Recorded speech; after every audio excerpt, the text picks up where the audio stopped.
Hi, everyone. I'm going to have another conversation with the wonderful astrologer, Alan Clay. Welcome, Alan.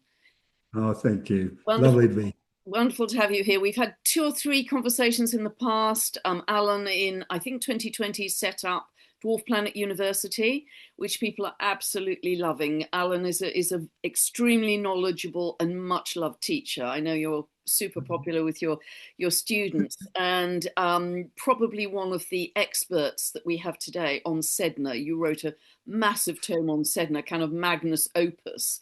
And then was it Yes, last year you published New Stars for a New Era, lovely. which Yes, is, yes. one of my go-to books, and I love that you called it a consciousness workbook for our 10 new planets. I think that was absolutely inspired as a subtitle. So yeah, Mm. that's one of my go-to buddies when I'm looking at dwarf planets, because they do represent, don't they, the next level of consciousness, the next octave of consciousness, as you've described it. And I think that's just so fascinating for where we are as a humanity right now. So Alan and Yeah. I are going to be talking today principally about two. I think one is certainly a dwarf planet, Sedna, which you will have heard people talk about. We're going to dive a bit deeper because Uranus has recently become conjunct it and will be conjunct exactly next May, I think. Yes, exactly.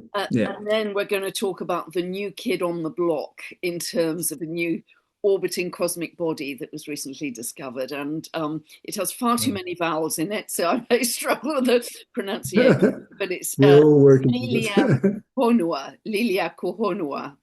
Oh, very well done. Yes. I'm going to have to practice that a little bit. So, Alan, great Yeah. to have you here and to share your wisdom again.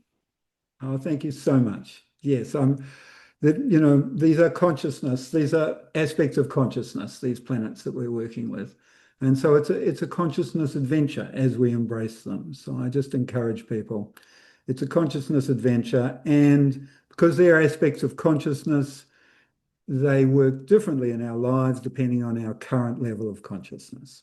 And so we're always, the more spiritually we can approach them, the better they work. Yeah. So I Yeah. encourage everyone to sort of look at it as a consciousness adventure and a spiritual growth opportunity. And Is it a good place to start to, just do a brief summary for those people who don't know the myth of Sedna, and we'll kick off from there because she's moved into Gemini fairly recently, but she's been kind of, I think, ignited by this conjunction with Uranus. But for oh, those lovely. people who Mm, aren't familiar with Sedna, mm. just a short version of the myth, Alan. Totally. So it's a very powerful myth.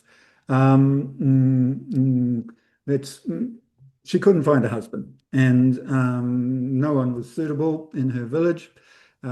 She lived with her father, no mother around. And she, a handsome prince, came from a far off land and asked for her hand in marriage. And the father gave her hand in marriage to the handsome prince, and off they went. And he turned out to be an evil bird king who lived on the top of a mountain and kept her sort of in a dungeon when he went away, so that she. And the father got to hear of this, and one time when the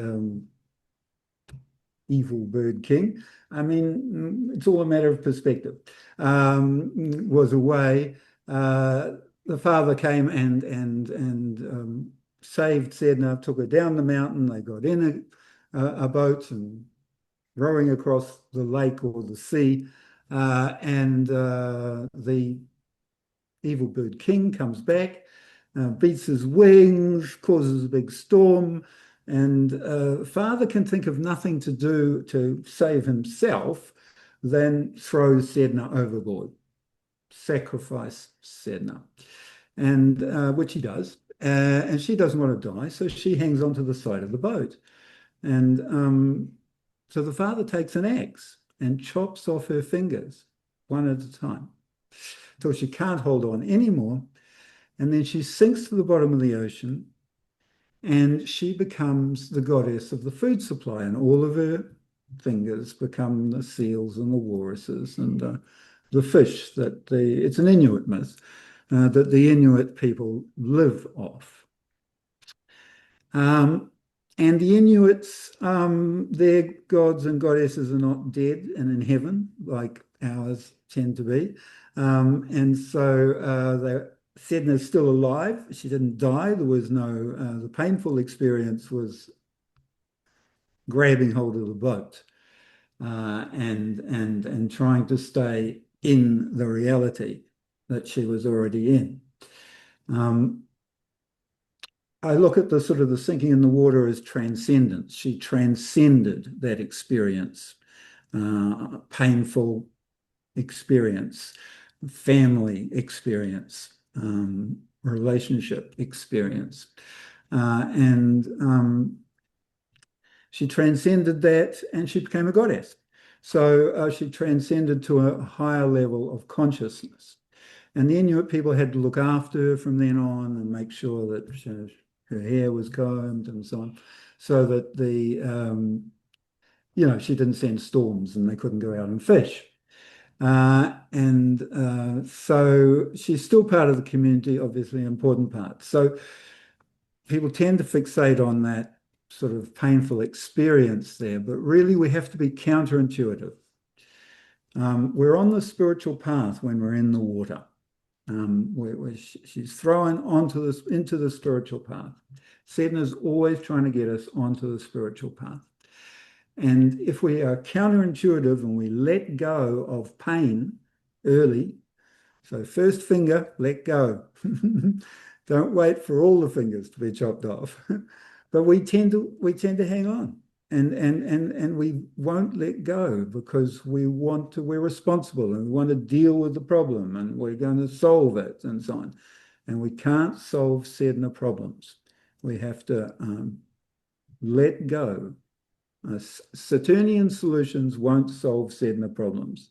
Yeah, it's a great expression, actually, Alan. That's a really good expression. It's letting go of any kind of security, tangible security that we've known in the past, isn't it? And just releasing to the infinite.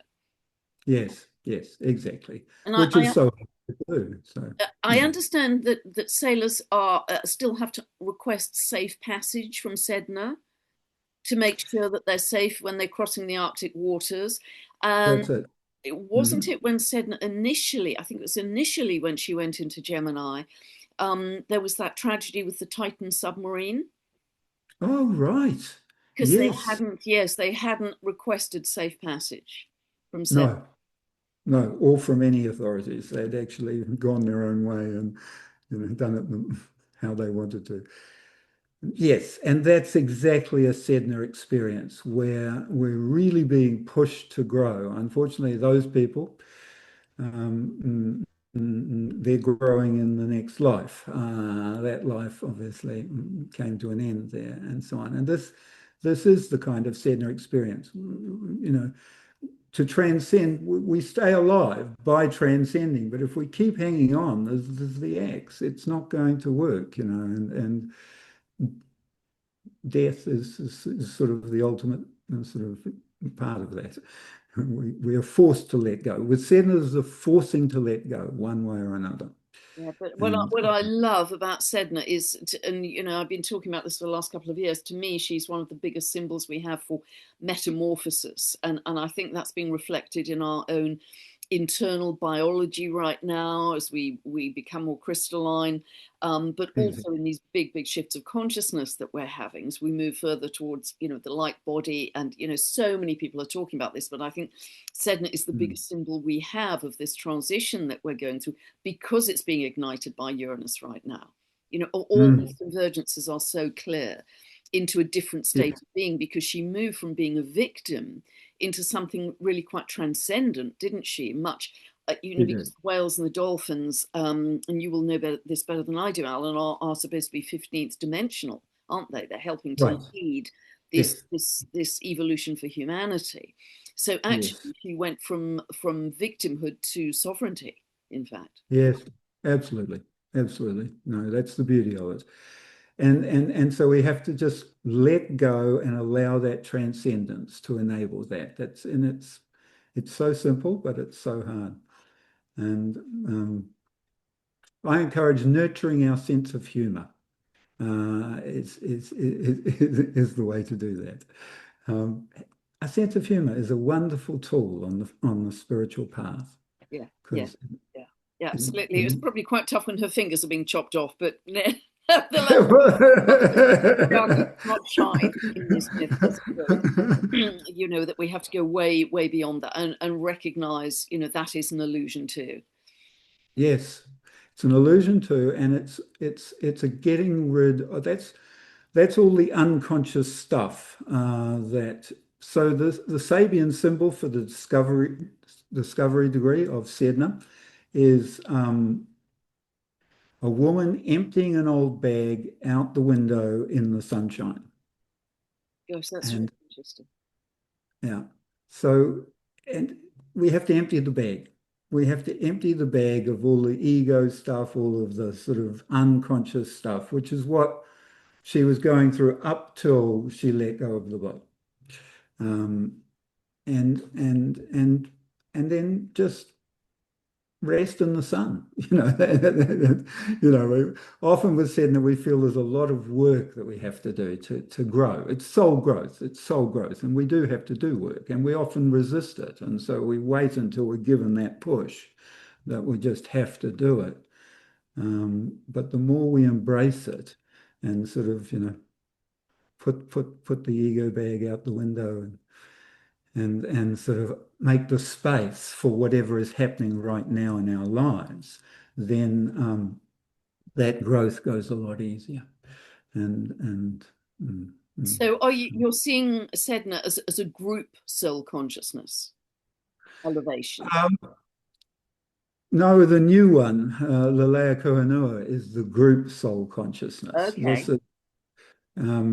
Shall we transition there already? Yeah, well, let's stick with your views on Uranus coming to Yeah, conjunct Sedna because that's they're what I was already, thinking. you know, exactly at 1 degree of Gemini, aren't they? Not to the minute, but to the degree right now. But Yeah. they're exact to the minute next May. So, yeah, share a Mm. little about how you feel about that conjunction, Alan. Well, we've got so Uranus is going retrograde, I think, in a week or the end of this week, and Yeah.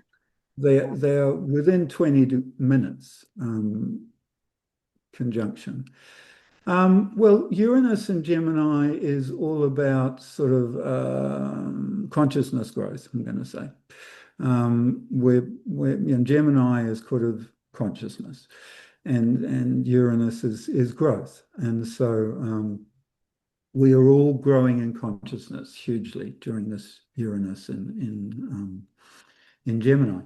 And Sedna is soul growth. Sedna is what our soul really wants to grow through.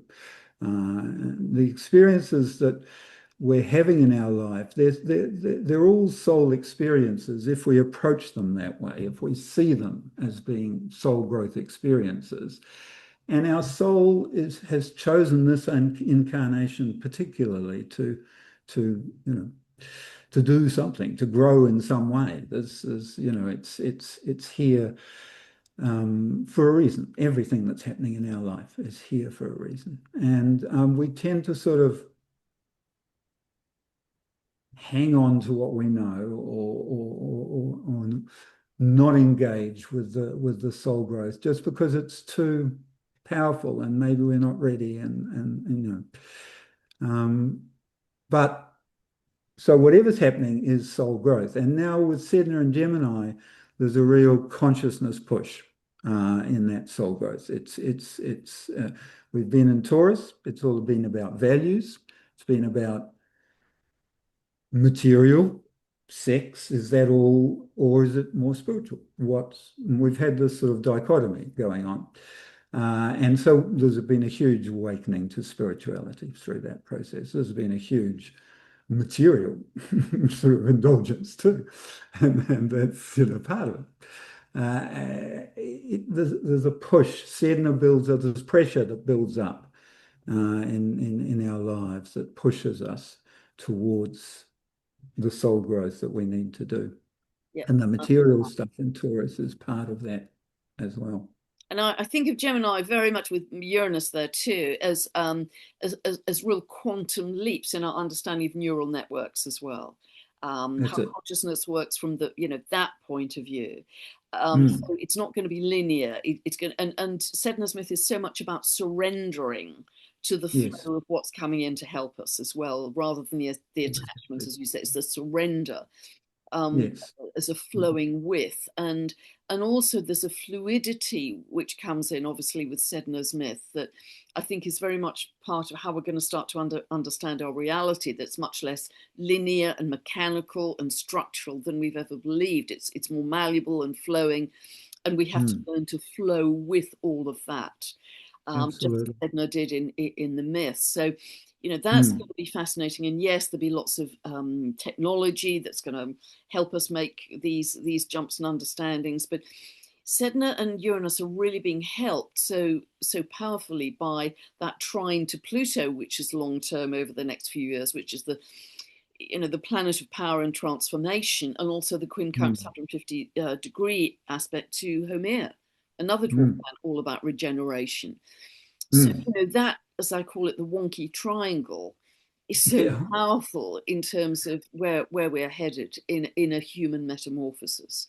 And Absolutely. yeah, I think they're Yeah. huge leaps in terms of spirituality and consciousness that we're going through right now. And what adds to it is this fairly recent discovery about Leleakuhonua, which if you feel ready to transition to that, Alan, and how that feeds into the picture. Absolutely. I just go from what you were just talking about with Sedna and the flow and how the sort of, I don't think you used the word multidimensional, but there's a multidimensional sense to that journey that Sedna's going through. And Leleakuhonua is that multidimensional consciousness that comes from that soul journey where we see that the journey goes through many spaces and it meets many others through that experience. And we have sort of a soul field that we are part of. And we have an inner understanding and a sort of guidance system that we can tune into in that of the longer journey that we're on for a longer time. I mean, that's given. Let me just step back and give a few pointers as to how this um, has come about. I've been leading a research group at NCGR about the Leleakuhonua, and so and we get the meaning obviously from things like the myth and the orbital physicality and the Sabian symbol and for the discovery degree and so on. And so the beautiful thing with it's all beautiful. One of the beautiful things with Leleakuhonua is most of our planets, deities, are personified. They're personified. They're male, female. They're and Leleakuhonua is a flock of birds. It's a migratory flock of birds. It comes from the Hawaiian creation chart, and it was named by a committee of librarians on the planet.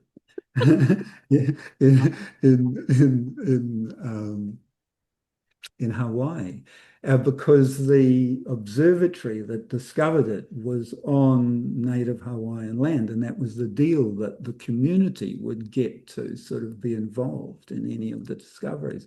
So quite lovely in terms of this sort of group or soul field sort of and it's a life form. The literal translation of the Leleakuhonua is life form.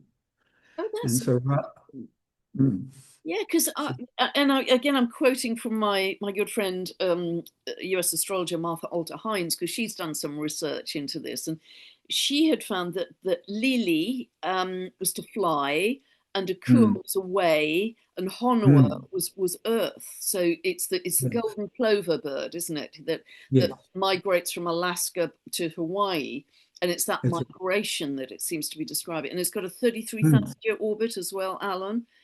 So it Twice has. the length of Sedna, the longest orbit we're aware of Mm. any Mm. orbiting body. Of anyone, yes. So it's a sednoid.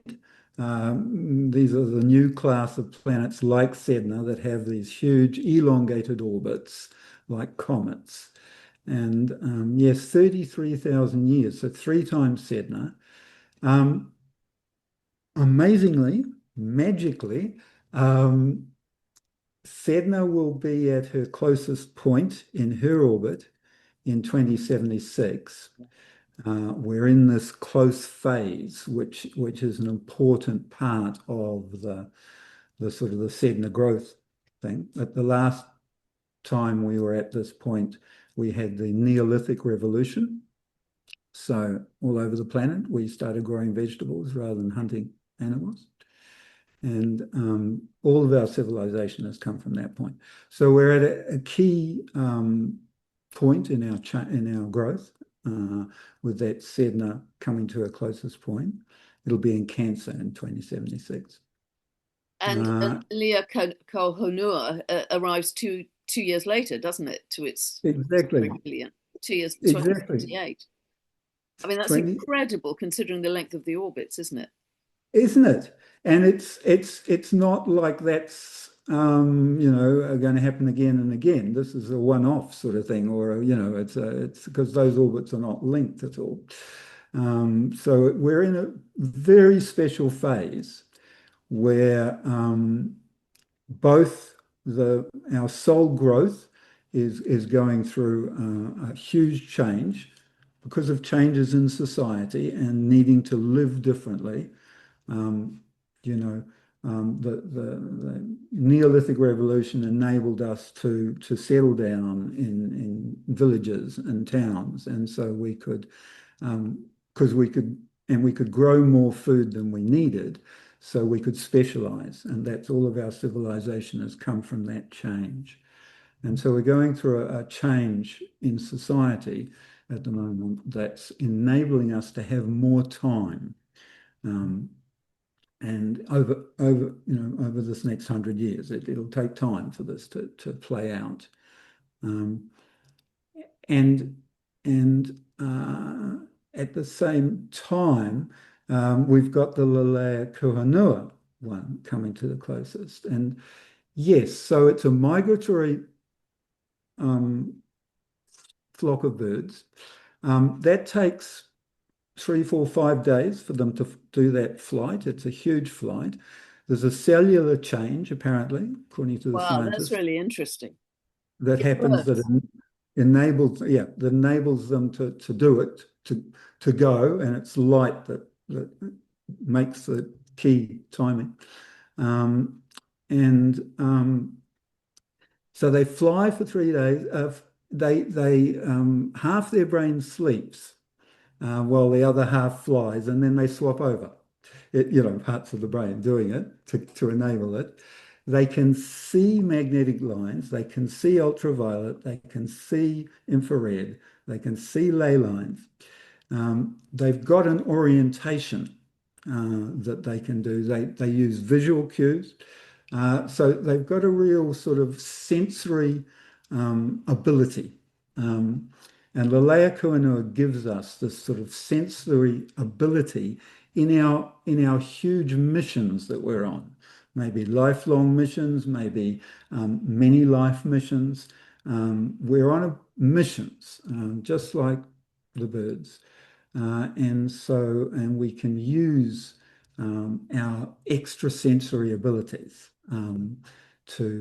we know when we're on the right path. We know when if we're open to it, we know to turn left today because there's going to be an accident if I turn right, sort of thing. We do have a sort of a sense of our soul path and how it interplays with all the other souls. But there's the sense in of multidimensionality, which is so fascinating, isn't it? And the vastness of the cosmos that this brings in as well. I mean, there's no sense of bird brain here, is there? Even though they're tiny little birds, they're way ahead of us. So that's that's what's it. fascinating, kind of opening up these other senses for us as humanity. And what's interesting for me as well, Alan, and again credit to Martha, that both Sedna's myth and Leleakuhonua, they Mm, both start in the Arctic. They both mm. begin in the Arctic. So there's something They that do. seems important I about love it. that polar region that may become Yes, maybe part of New Earth as the climate changes as well. And right. and Martha also mentioned, I think it's worthy of sharing what's fascinating. Yeah, she was Mm, the bird was very much named in the creation myth, and the mm. Queen of Hawaii apparently was imprisoned when the US government colonized Hawaii, and Right, she translated the creation myth that one of her ancestors had originally written. And she right. translated that in prison, and the sense she got from the bird migration was a coming home. We're coming Yes, home. And yes. gosh, I'm getting all goosebumpy now. So it Me too. you know, there's a sense of humanity coming home, Yes, humanity landing again in the place where yes. it should be rightfully. Mm, There's a yes. sense of that. So there's some layers of meaning coming in there as well, Mm, which I think is fascinating. And apparently, the name of the bird as well is also Hawaiian for where the sky meets the earth. yes. And so that kind of has echoes of Pluto and Aquarius, where we're reaching out to the cosmos and going deeper and deeper in our understanding of the Mm, cosmos. And it mm. also apparently, and I want to credit Philip Sedgwick, the great researcher and astrologer, he talks about it representing global mind or infinite possibilities.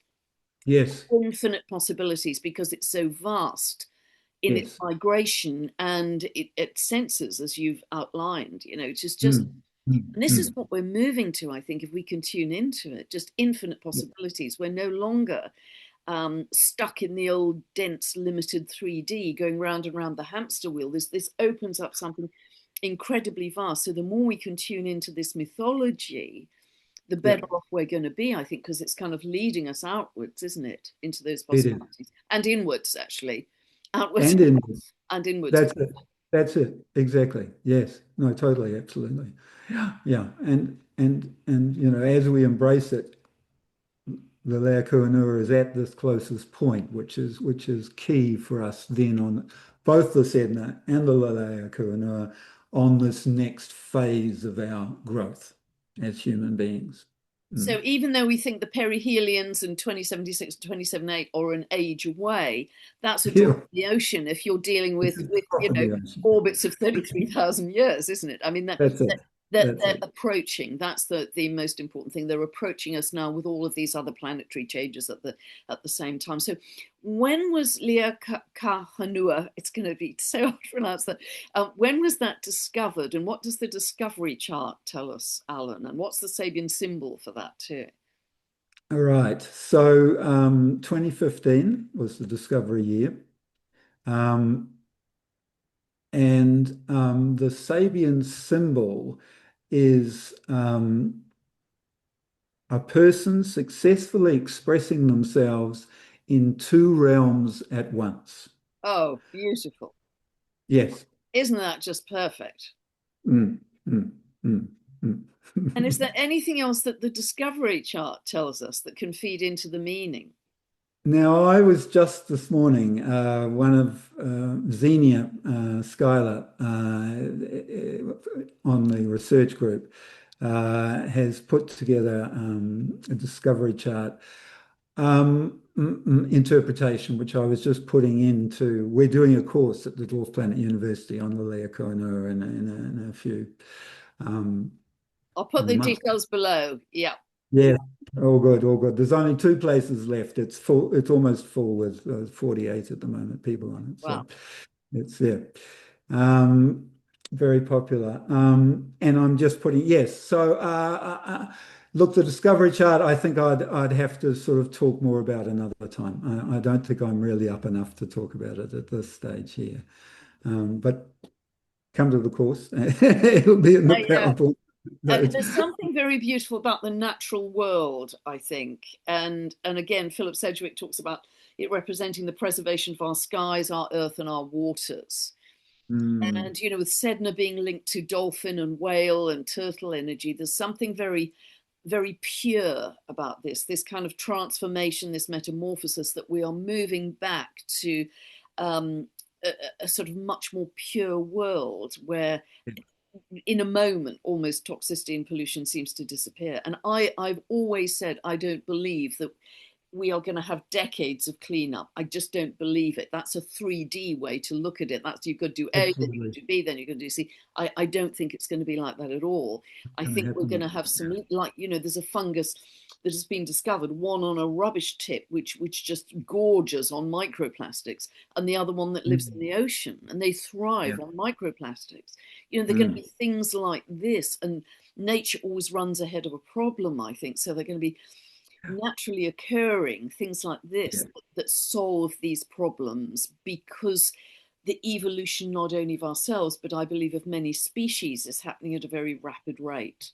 I Yes. believe we're changing at a cellular level, and it's so interesting about the myth of Leleakuhonua. I can just butcher that. That's good. I did it best the first time. That that You're teaches doing well. about this, and the fact that I was listening to another gentleman, Dr. John Daly, who's a medical professional, and he was talking about this change in chromosomes that Cryon's talking about, Greg Braden has talked about. So now you have a medical professional who was working in the area Mm, of radiology who can clearly see that our chromosome 2 and chromosome 7 were spliced together at some point in history. Greg Braden thinks it's about 200,000 years ago, and that's reinforced by Cryon. But to hear a medical professional saying that was very interesting as well. But that mm. 24th chromosome is now coming back online, and that is our multidimensional chromosome. So Oh, it's so yes. interesting that that is Mm, starting to happen at the mm, same time as this mm, wonderful sednoid mm. is filtering into our consciousness. Because Absolutely. my feeling is, and would you agree with this, Alan, that dwarf planets, sednoids, trans-Neptunian objects, TNOs, are only discovered when our consciousness is ready to integrate them. Yeah. Because it's So, actually the outer discovery is simply reflecting an yeah, inner evolutionary process. Would you? that's it. Yes, absolutely. Absolutely. When we're ready, we find the symbol. And so yes, that's the beautiful thing. And absolutely, yes, I'm totally with you. That connection to a simpler, a more natural growth process is what we're in the new complexity of our world and our astrology with all these new planets. We're finding a simplicity and a naturalness. It's not like it's getting more and more and more sort of chaotic. It's actually getting simpler, and it's all fitting together in a more sort of multi-dimensional fractal way. And It's that's more organic, isn't it? It's an organic intelligence which is unfolding. Because I do think there's one timeline which is more synthetic and technological and chaotic. I do think there's a timeline for a period of time that's following oh yes. that. But actually, I think humanity's, for many of us, the yearning is for simplicity. The yearning, Yes. let's come back to the simple, the natural, organic. Start to hear what the trees are saying, the animals are saying, the dolphins and the whales are saying, and Yeah. that's where we've got to get to, because that's going to take us way further in Mm, my view than mm, anything mm, man-made, because the mm. intelligence of the universe is way ahead of where we are. um, Yes. so there's a beautiful kind of tapestry which is starting to emerge out there. And are there Mm. any other sednoids which are coming into play, Alan, as well? So we've got two others that we've discovered at the moment. One of them is still numbered, and I won't be able to remember that number. I don't think I can get the name. The other one's been nicknamed. Um, I've got Mercury, Neptune conjunct, and I don't hold Yeah, information that's like right. that. I've got it by transit. We're both in this one together. Yeah. So, but there are two new ones, two other ones, but they haven't been named officially. And so I tend to wait till they've been named officially, because that gives us more to work with in terms of finding their meaning, the myth, and so on that comes from that. So, um, but yes, they are. And there's some talk in the sort of general sort of press about sort of Planet Nine and, is this Planet Nine being discovered and so on, because astronomers have thought that maybe these long orbits are because of a big planet that's out there that's pulling these other ones out and so on. And the thing with the new one, whose nickname escapes me, is that it goes the other way. And so it's the Planet Nine disproves Planet Nine. So there is, Oh, is that right? yes, yes.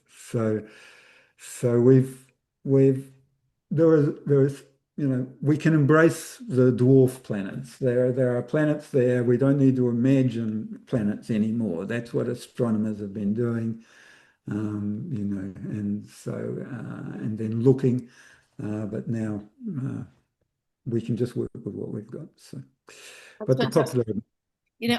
What I love is in your description of Leleakuhonua, that's better, that you describe her as a group soul consciousness, because that's Mm, really echoing Pluto in Aquarius as well, that it has this paradox of we are going to discover our individual essence in a bigger way as we move through this period, but also how we can contribute to the whole, what our unique piece of the puzzle is that we can put back into mm, the whole.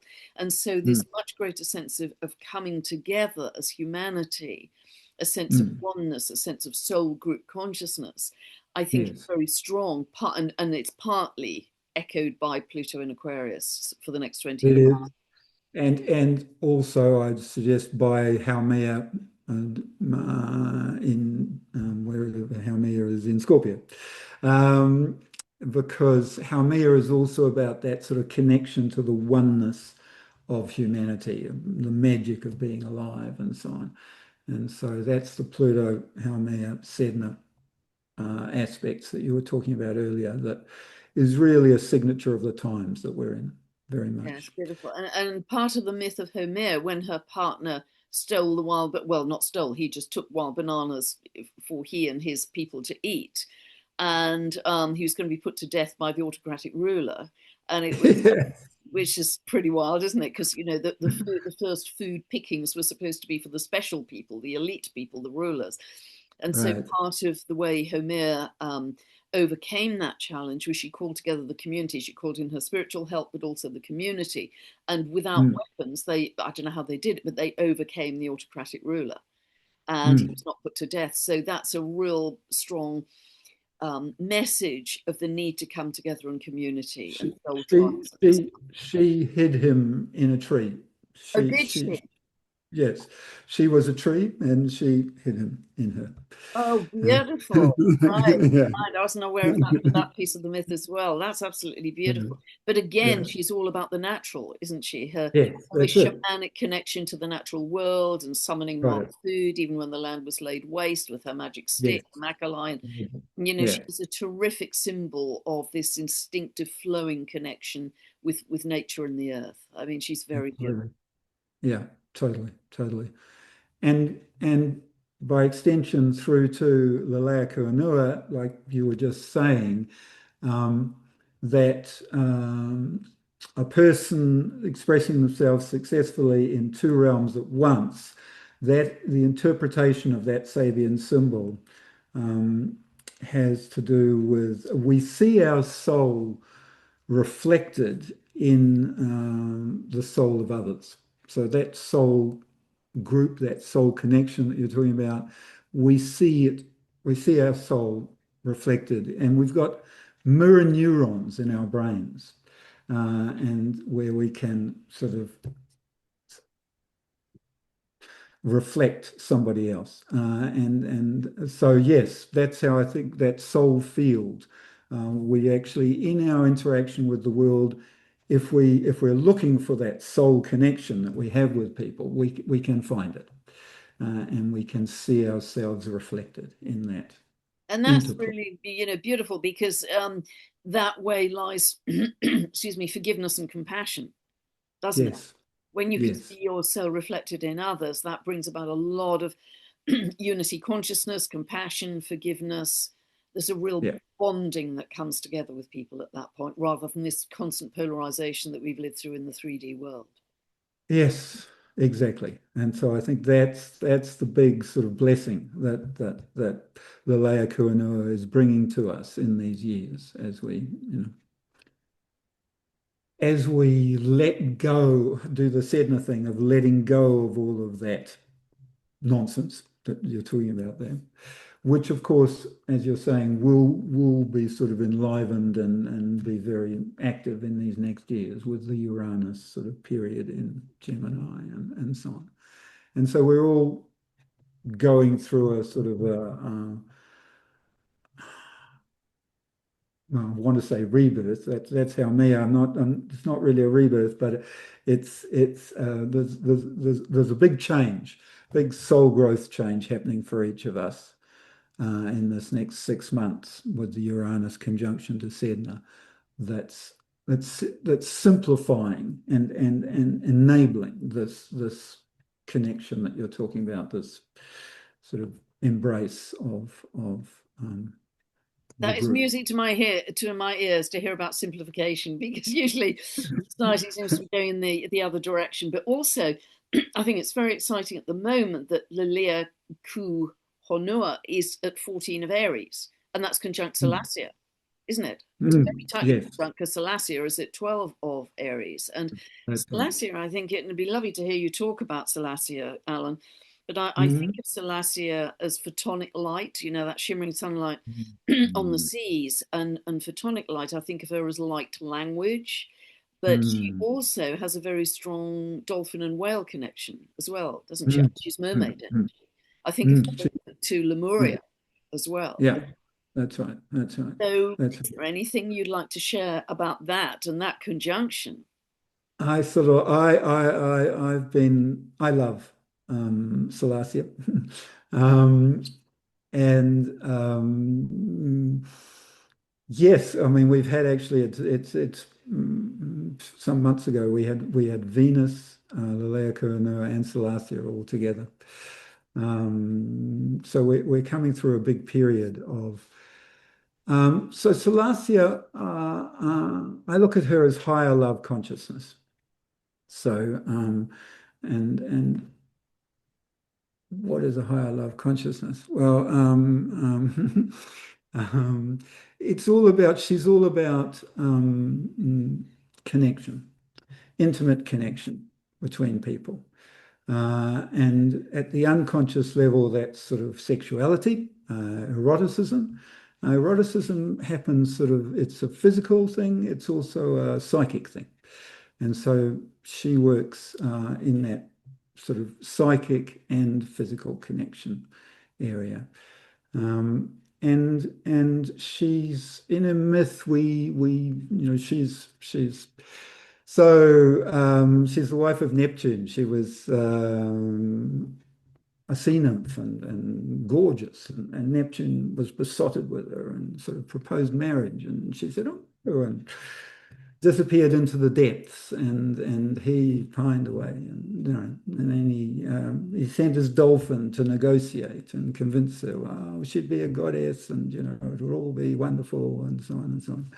And so she was convinced, and she came back and married him, and he was, unfaithful, and so the myth goes on, and so on and so on. But that sort of negotiation process. She's attractive. She enables us, or Salacia enables us to be attractive or to attract an audience or a sort of a market or customers, and to make contact with those people. It's an intimate contact. We need to make intimate contact to do a chart reading, to sort of sell something to someone. It's actually it's an intimate contact, and we need to know the process. We need to know the negotiation that goes on. You know, Salacia gives us, we know what part of the process we're in, and when we know what part of the process we're in, we know what to do next. And so we always know what to do next, and we can find the right time to do whatever it is we need to do with Salacia. And we can find true love at the top level. Maybe Neptune wasn't the true love, but it's a matter of the psychic contact. It's true love through psychic contact, and so there's a light-heartedness with Salacia, a sort of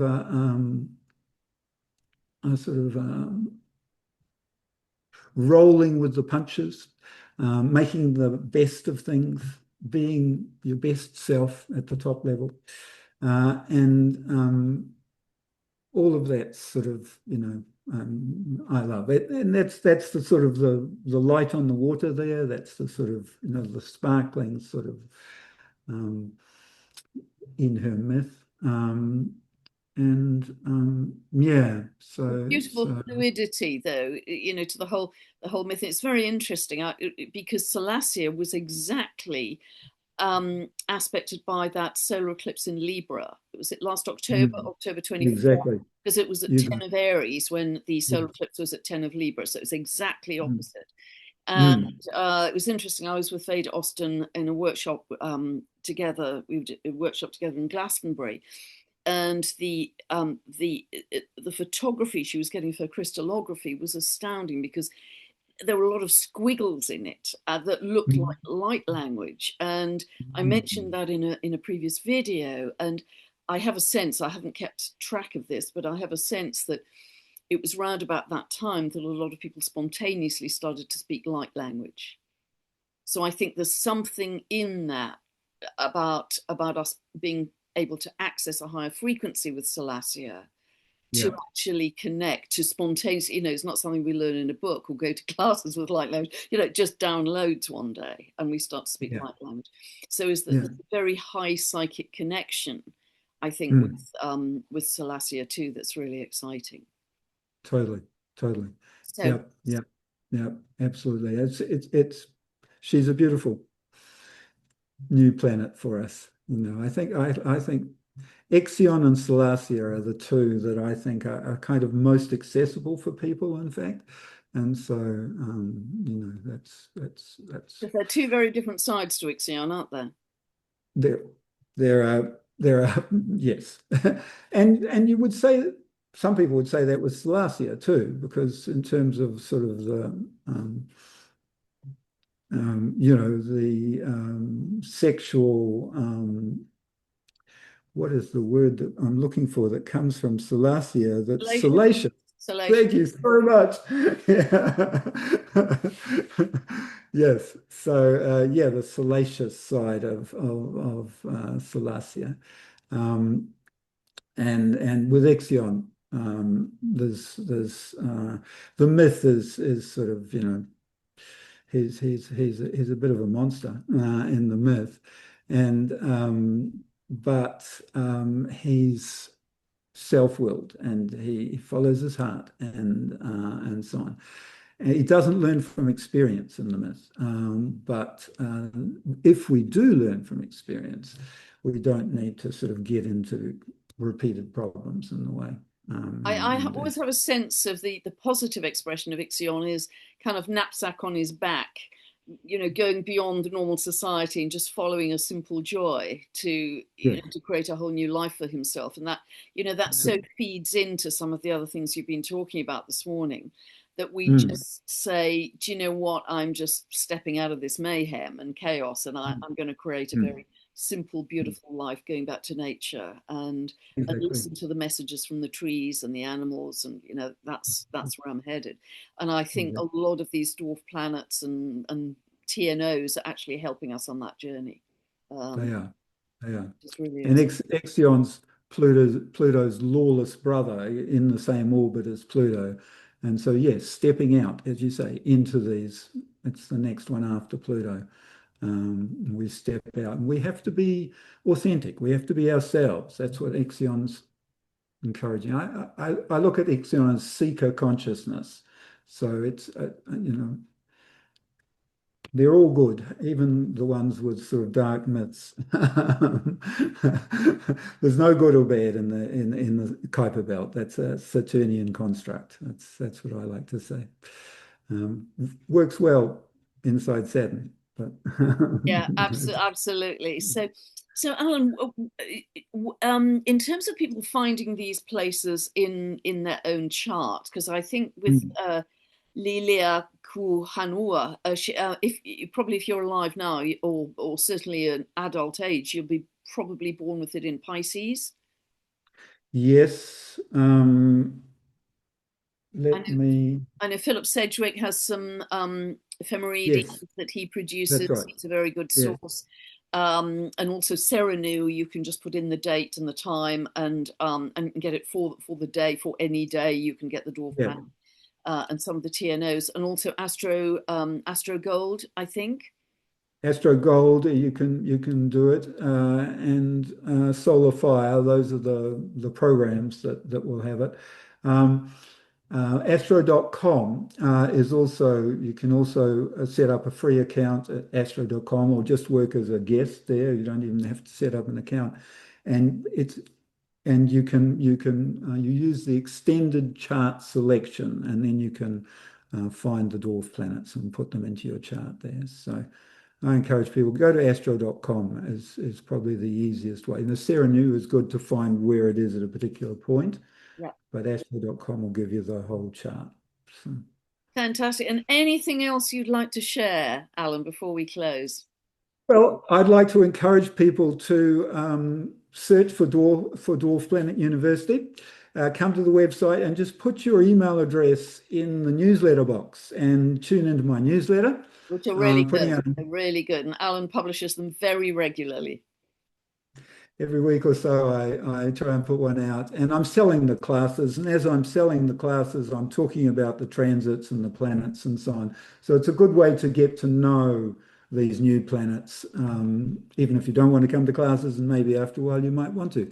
And I run 6-week courses on each of them, and you study them in your own chart, looking at the house placement and the aspects and the transits, so the events that are happening in your life, and you really onboard these energies by doing it that way. So, and you do it with a group of people, and they're talking about it, we're all talking about it, and so in that discussion, we sort of get a good understanding of how it all works. So, Yeah, fabulous. As I said at the beginning, I know you're very much loved and huge spiritual pioneer and adventurer yourself into these vast realms of new consciousness, and you're really helping us.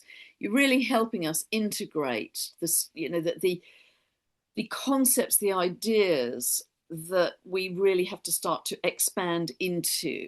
yeah, Listening to you, I can kind of feel this expansion of consciousness happening as I'm expanding out of the cosmos, and as I'm expanding outwards, as I say, I'm also expanding inwards, and it's a yeah. beautiful journey. So really, thank you for all the work you're doing in the world, Alan. It's very special. It's very rare, actually, what you're doing, and it's a massive legacy that you're leaving us. And I just want to Thank you. thank you for that. I've got Haumea Pluto conjunct in my eighth house in Leo, and I think that's the legacy I'm sort of working with there. So, yeah. Well, thank you for your work too, because you're doing beautiful work, and so you're doing wonderful. You're so publicizing, sort of popularizing. This is Salacia popularizing Yeah. this. Making it accessible for people, complex information, and making it accessible. And that's what I want to do to, help people help themselves on their journey. Yeah. Yeah, you do that so well. Beautiful. Bless you, Alan. I'll put all of your website details below. Alan's newsletters are fabulous, super informative, all free, and really encourage you to pursue his work because this is precious new information that's coming in for us. So, God bless you, Alan, and all that you're doing in the world. Thank you so much. Love you so much. Bye for now. Bye bye. Love you all. Lots of love, everyone.